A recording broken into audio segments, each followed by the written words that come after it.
Hello, hello. Hey, Bubba. Raylan, come here. Let's go get her.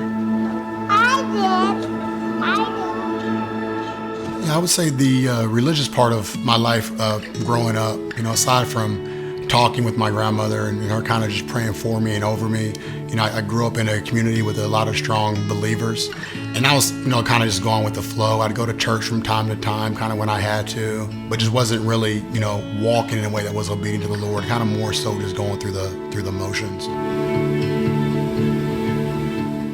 My parents, kind of hit a rough patch early on and had divorced by the time that I was in middle school.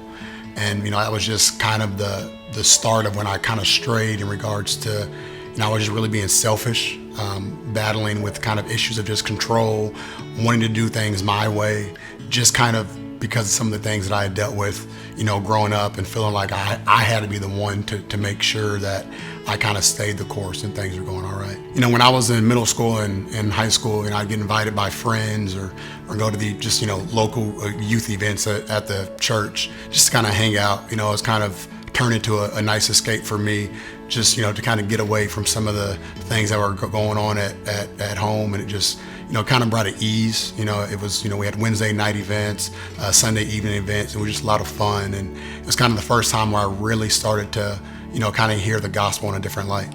When I met my wife, Jamie, we were engaged and shortly after married. And we were coming up with buying our first house and starting to talk about having kids. And she had just mentioned how in so many different occasions she was just experiencing the gospel through others, and had come home and told me that she really wanted to find a church home. And we talked about it and tried a couple of churches. And she came home one day from the gym and was invited to 121. She had met a gentleman at the gym named Ross. So I was working out one day at Lifetime, and I was talking to a trainer, and just so happens that a man was looking over at us as we were talking about church. And I was like, what is this man looking at? And he came over to us and he said, hi, I'm Ross Sawyers. I'd love to invite you to a church on Sunday to 121.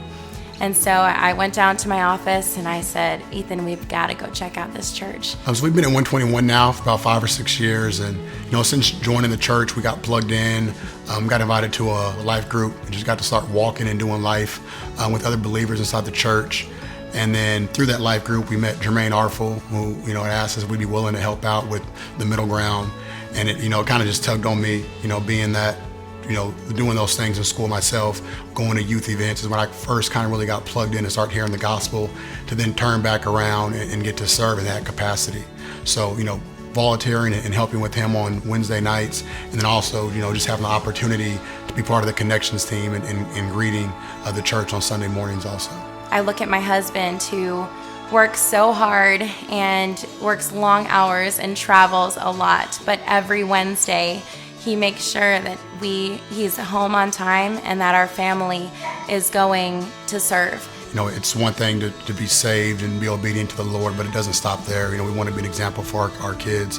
We want them to see us serving well, loving others. And so it's nice to be able to, bring them to church, not only to experience the gospel, but then to also see how we serve when we're not in service, and giving back to the connections team, giving back to the students, helping out with the hospitality on Wednesday nights, just, showing them that when you, enter the kingdom of God, you do lean back and pull others along and serve and be part of the church body.